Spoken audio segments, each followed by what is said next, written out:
方。而当张博再也拿不出钱的时候，孙芳毅然决然地准备离开。不是你到底拿我当什么人啊？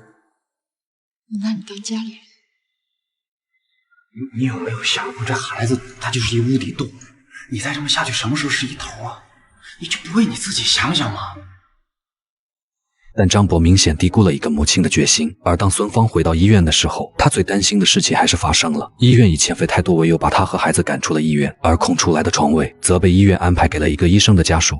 作为同样的生命，但却在不知不觉间被金钱划分了等级。穷人家的孩子只能在家里等待死亡的降临，而富人却能享受到了高等的医疗服务。自此以后，孙芳只能和女儿猪猪蜗居在地下室里。长期的营养不良让猪猪的病情加重。在一个雷雨交加的夜晚，猪猪发着高烧，呼吸急促。孙芳打电话叫救护车，但由于距离市区太远，再加上恶劣的天气，救护车根本无法及时赶到。倾盆大雨拍打在孙芳母女的身上。在这个小小的世界上，